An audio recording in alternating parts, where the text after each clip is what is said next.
चंबल के जंगल वाले इलाके में डाकू लोग वहाँ ज्यादा घूमते रहते हैं। वो घरों में घुसकर डराकर उनके अलमारियों में से पैसा सोना लूटकर जाते थे। उस गांव में चौहान और पटेल करके दो दोस्त रहते हैं। चौहान बहुत अच्छा था। चौहान की पत्नी बहुत बुद्धिमान थी। वो अपने पति को अच्छे अच्छे सलाह देते रहती थी।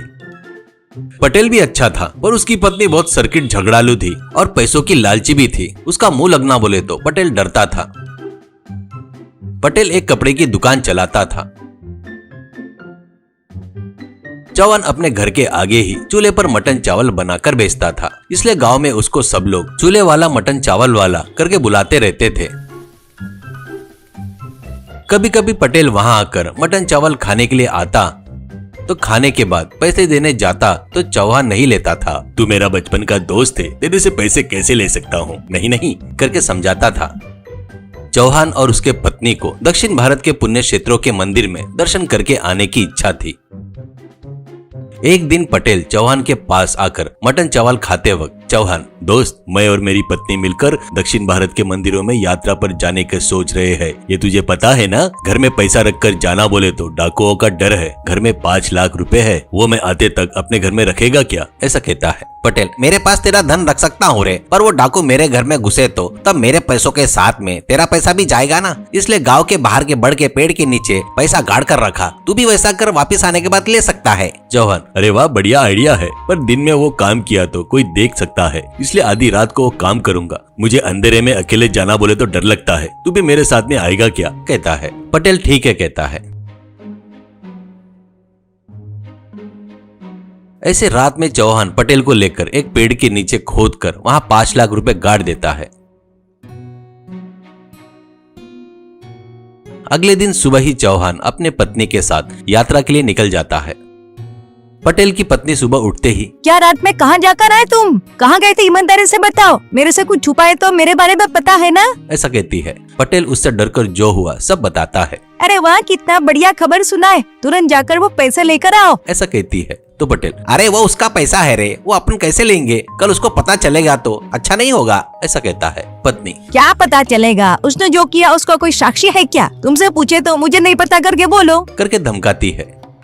उसको क्या करना समझ में नहीं आने से पत्नी ने बताया वैसा ही जाकर खोदकर पैसा लाकर उसको देता है।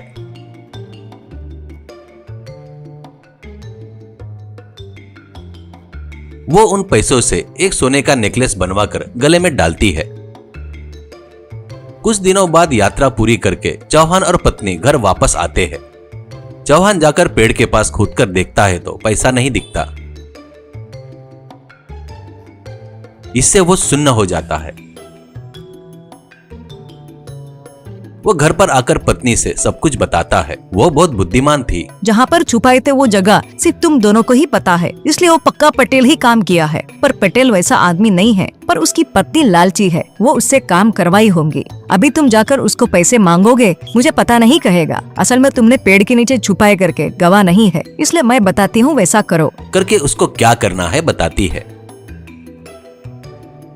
वो तुरंत पटेल के दुकान के पास जाता है। उसको देखकर पटेल घबरा जाता है और मन में, इसका चेहरा देखे तो इसके चेहरे पर घबराहट नहीं दिख रही है, क्यों, यानी अभी तक वो पेड़ के पास नहीं गया शायद, सोचकर, अरे हाँ हाँ दोस्त आजा, कब आया यात्रा से, कैसी रही यात्रा, ऐसा कहता है। तो चौहान, तुम्हारी दया से सब बढ़िया रहा। हाँ, एक बात बताने के लिए आया हूँ दोस्त, अपने को और एक बार उस पेड़ के पास जाना पड़ेगा, क्योंकि कल ही मेरे मामा जी ने जगह खरीदने के लिए 10 लाख रुपए भेजे। ये 10 लाख रुपए भी वहाँ गाड़ दिए, तो इस बार मैं उत्तर भारत के मंदिरों में जाकर दर्शन करने का सोच रहा हूँ। कल रात में तुम्हारे घर पर आता हूँ, अपन दोनों मिलकर पेड़ के पास जाएंगे, ऐसा कहता है। वो सुनकर पटेल मन में, पेड़ के पास क्या, करके सोचकर, अरे हाँ ठीक है, हाँ जाएंगे, ऐसा कहता है।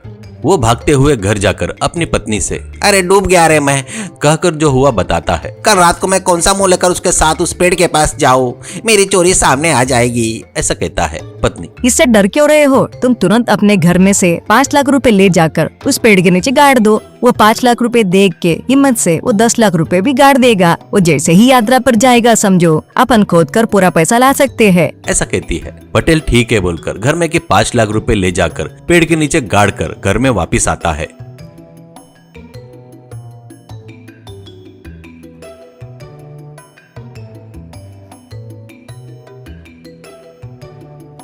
अगले दिन पटेल चौहान के लिए दिन भर राह देखता है पर वो नहीं आता। आधी रात हो जाती है। अब पटेल से रहना नहीं हुआ। वो जाकर चौहान के घर का दरवाजा ठोकता है।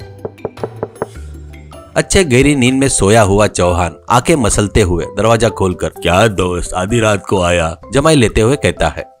पटेल, क्यों क्या, आज रात को पेड़ के पास जाएंगे बोला था ना, ऐसा कहता है। चौहान, ओहो वो क्या, अरे भूल गया रे, तेरे को सुबह होने के बाद बताता सोचा, फिलहाल यात्रा कैंसिल कर दिया दोस्त, कुछ दिन रुक कर जाने की सोच रहा हूँ, इसलिए शाम को वैसे ही जाकर अपने गाड़ी से 5 लाख रुपए ला लिया, ऐसा कहता है। बस पटेल चक्कर आकर नीचे गिर जाता है।